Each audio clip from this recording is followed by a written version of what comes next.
नमस्कार. बातमी आहे अक्कलकोट तालुक्यातील चपळगाव येथील. अक्कलकोट तालुक्यातील पशुधन वैद्यकीय अधिकारी डॉक्टर गुलाब उटगे यांच्या 32 वर्षाच्या प्रदीर्घ सेवेनंतर चपळगाव येथे त्यांच्या नागरी सत्काराचे आयोजन करण्यात आले होते. सेवानिवृत्ती तसेच लग्नाच्या 37व्या वाढदिवसाचे औचित्य साधून उटगे परिवाराच्या वतीने या सत्कार सोहळ्याचे आयोजन करण्यात आले होते. कार्यक्रमाची सुरुवात त्यांच्या मातोश्री स्वर्गीय धानोबा उटगे यांच्या प्रतिमेच्या पूजनाने झाली. या कार्यक्रमाच्या अध्यक्षस्थानी तंटामुक्त समितीचे अध्यक्ष कल्लाप्पा बडुरे होते. या कार्यक्रमास ज्येष्ठ नेते सिद्धेश्वर कल्याण शेट्टी सर, ज्येष्ठ नेते अम्मणप्पा भंगे, गावचे पहिले पोलीस पाटील मल्लिकार्जुन पाटील, माजी सरपंच सिद्धाराम खद्दे, उपसरपंच गणेश कोळी, जिल्हा परिषदेचे माजी सभापती मल्लिकार्जुन पाटील, ज्येष्ठ नेते विश्वनाथ भरमशेट्टी, ज्येष्ठ नेते नंदकुमार पाटील, सोसायटीचे चेअरमन आप्पासाहेब पाटील, मल्लिकार्जुन शिक्षण प्रसारक मंडळाचे कार्याध्यक्ष पंडित पाटील, व्हाईस चेअरमन खंडाप्पा वाले, चंद्रशेखर शिवगुंडे गुरुजी, रामचंद्र विजापुरे गुरुजी, नागणसूरचे प्रगतशील शेतकरी शशीधर हत्तुरे, निवृत्त सहाय्यक पशुधन विकास अधिकारी DM कटकधोंड, किसान सभेचे दयानंद फताटे यांची प्रमुख उपस्थिती होती. उपस्थित सर्व मान्यवरांच्या हस्ते डॉक्टर गुलाब उटगे यांचा सहपत्नीक सत्कार करण्यात आला.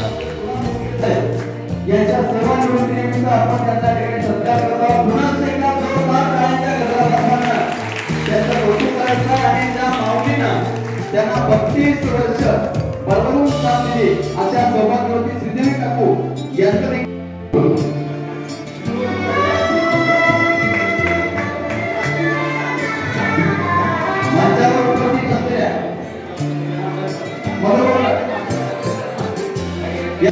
या सत्कार सोहळ्यास उपस्थित असलेल्या सर्व प्रमुख मान्यवरांचे उटगे परिवाराच्या वतीने यथोचित सन्मान करण्यात आला. या प्रसंगी जिल्हा परिषदेचे माजी सभापती मल्लिकार्जुन पाटील, ज्येष्ठ नेते अम्मणप्पा भंगे, कल्लाप्पा दुपारगुडे, शंभूलिंगा कत्नाळ यांनी आपले मनोगत व्यक्त करत डॉक्टर गुलाब उटगे व त्यांच्या परिवारास पुढील आयुष्यासाठी शुभेच्छा दिले. डॉक्टर गुलाब उटगे यांच्या सेवानिवृत्तीच्या कार्यक्रमास त्यांना शुभेच्छा देण्यासाठी अक्कलकोट तालुक्यातील विविध गावातील अनेक मान्यवर व नागरिक या प्रसंगी मोठ्या संख्येने उपस्थित होते. या कार्यक्रमास चपळगावातीलही नागरिक बहुसंख्येने उपस्थित होते. कार्यक्रमाचे सूत्रसंचालन शंभूलिंगा कत्नाळ यांनी तर आभार CA ओंकारेश्वर उटगे यांनी मानले. या सत्काराला उत्तर देताना डॉक्टर गुलाब उटगे हे भावुक होत जुन्या आठवणींना त्यांनी उजाळा दिला. त्यांनी आयुष्याच्या प्रवासात कळत न कळत ज्या ज्या लोकांचे सहकार्य लाभले व साथ लाभले अशा सर्वांचे त्यांनी आभार मानले. तसेच त्यांनी उपस्थित सर्व मान्यवरांचे, ग्रामस्थ बंधू भगिनींचे व आलेल्या सर्व मित्र परिवाराचे आभार मानले. पाहूया या सत्काराला उत्तर देताना पशुधन विकास अधिकारी डॉक्टर गुलाब उटगे काय म्हणाले.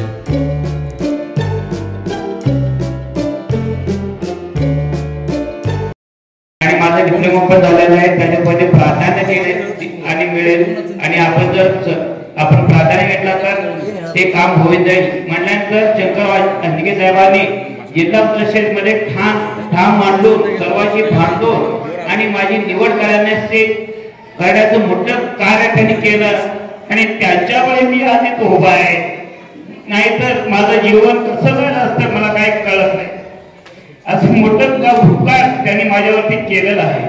आणि त्यावेळेस असं काय घडलं की 10 विद्यार्थ्यांचं निवड होणार होतं, पण तो आजके साहेबांनी असं ठाम सांगितलं की माझा मुलगा आहे, म्हणजे भाच्याचा मुलगा आहे, त्यानंतर ते काम व्हायलाच पाहिजे असं भांडण करून आणि माझी निवड केली आणि त्यांनी त्या निवडीवर प्रत्यर्थ मी आज इथं असं भलं मोठं माझं कार्य मी करू शकलो.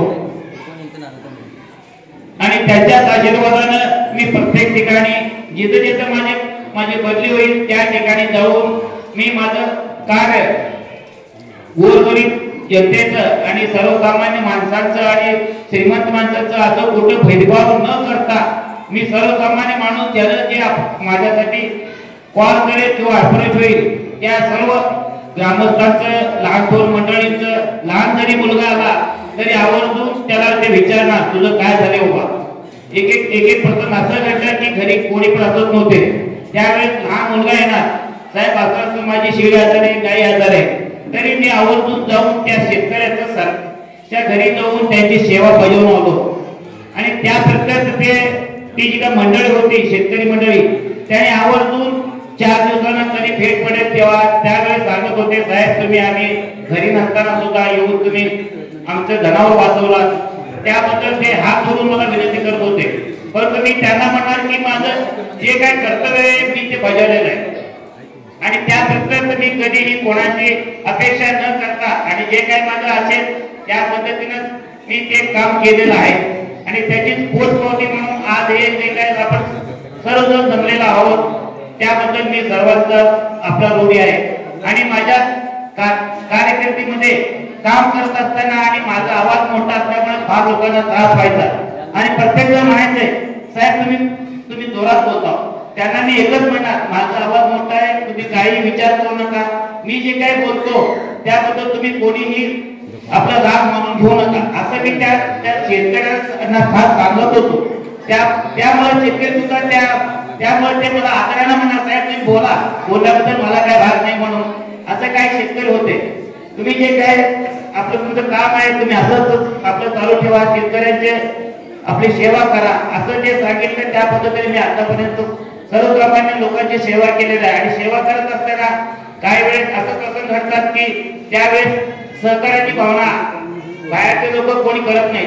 आम्ही ज्यावेळेस जनावर तपासत असतो त्या जनावरला ट्रीटमेंट करत असताना एक माणूस काही करू शकत नाही, त्यासाठी 2-4 जनावर आपलं सहकार्याची गरज असते. त्यावेळेस काही लोक बघ्याची भूमिका घेणार, त्यावेळेस मी त्यांच्यावर राग करून त्या लोकांना सांगणार की बाबा तुम्ही बघू नका, ते मुक प्राणी आहे, त्या मुक्या प्राण्याने काय केलं म्हणून त्यांना मी आपला आवाजून आपल्या बोलल्या की लोक सगळे येणार आणि सहकार्य करणार. आणि या पद्धतीनं मी माझं 37 वर्ष 6 महिने आणि 6 आठवडे असं मी माझं कार्यकाळ केलेला आहे.